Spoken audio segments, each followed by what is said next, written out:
હર હર મહાદેવ મિત્રો, કેમ છે બધા? તો મિત્રો મારી પાસે જે મંદિર દેખાઈ રહ્યું છે એ મંદિર મહાદેવનું મંદિર છે અને બહુ પ્રાચીન મંદિર છે. તો મિત્રો અહીંયા આ જે શિવલિંગ તમને દેખાય છે એ 12 જ્યોતિર્લિંગ છે. તો મિત્રો હું તમને આ 12 જ્યોતિર્લિંગ વિશે સંપૂર્ણ માહિતી આપવાનો છે. અને આ મંદિર દેણવા ગામ, આમોદ તાલુકાનું દેણવા ગામ, દેણવાથી 2 કિલોમીટરના અંતરે સીમ પર આ મંદિર આવેલું છે, કુંટેશ્વર મહાદેવનું મંદિર. તો મિત્રો દેણવા આવો તો આ મંદિરની મુલાકાત અવશ્ય લેજો. તો મિત્રો અહીંયા 12 જ્યોતિર્લિંગ છે જે તમને દેખાઈ રહ્યા છે, આ 12 જ્યોતિર્લિંગ. તો મિત્રો આ જ્યોતિર્લિંગ હું તમને દર્શન કરાવીશ અને 12 જ્યોતિર્લિંગના હું તમને નામ પણ કહેવાનો છું. તો મિત્રો વિડીયોમાં નવા હોય, ચેનલ પર નવા હોય તો સબસ્ક્રાઈબ કરી લેજો, ફોલો કરી લેજો અને લાઈક કરી લેજો. તો મિત્રો આવા નવા વિડીયો તમને મળતા રહે. તો મિત્રો હું તમને સંપૂર્ણ માહિતી આપવાનો છું, તો વિડીયોમાં અહીંયા સુધી બન્યા રહેજો. તો હાલ મિત્રો અમારા કલરનું કામ ચાલી રહ્યું છે, હું પોતે કલરનું કામ કરી રહ્યો છું. આજે બધા જ્યોતિર્લિંગ છે એ બધાનું. તો મિત્રો વિડીયોમાં બન્યા રહેજો, હું તમને સંપૂર્ણ માહિતી આપવાનો છું. અને વિડીયોના અંતમાં તમને જે પણ શિવલિંગનું જ્યોતિર્લિંગનું નામ યાદ રહે એ જ્યોતિર્લિંગનું નામ તમારે કોમેન્ટ કરવાનું છે. 12 જ્યોતિર્લિંગમાંથી એક જ્યોતિર્લિંગનું નામ તમારે કોમેન્ટ કરવાનું. તો મિત્રો આ પહેલું જ્યોતિર્લિંગ છે જે ધોણેશ્વર મહાદેવનું જ્યોતિર્લિંગ છે. તમે નીચે જોઈ શકો છો ધોણેશ્વર મહાદેવ. ત્યારબાદ અહીંયા એક બીજું જ્યોતિર્લિંગ છે જે છે કેદારનાથ મહાદેવ.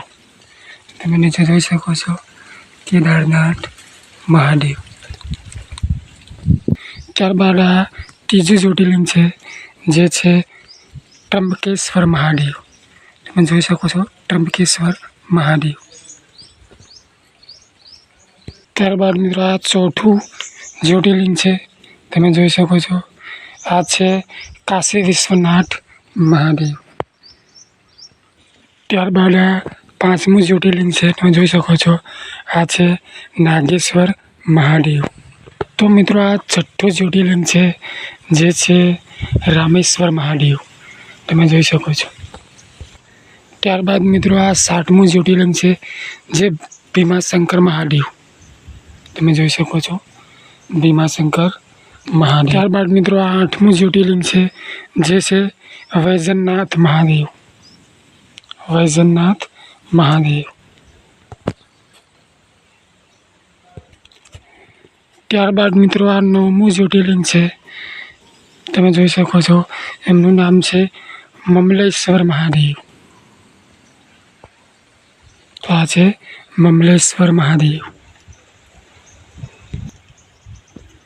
ત્યારબાદ મિત્રો આ 10મું જ્યોતિર્લિંગ છે, તો મિત્રો આ જ્યોતિર્લિંગનું નામ છે મહાકાલેશ્વર મહાદેવ. તમે જોઈ શકો છો.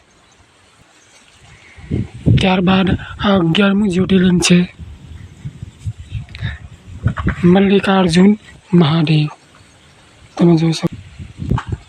ત્યારબાદ મિત્રો આ 12મું જ્યોતિર્લિંગ છે છેલ્લું, અને આ છે સોમનાથ મહાદેવ.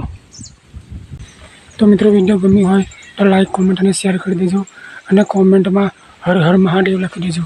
અને તમને આ 10-12 જ્યોતિર્લિંગમાંથી જે પણ એક જ્યોતિર્લિંગનું નામ યાદ રહી છે એ જ્યોતિર્લિંગનું નામ તમે કોમેન્ટ કરો. હર હર મહાદેવ.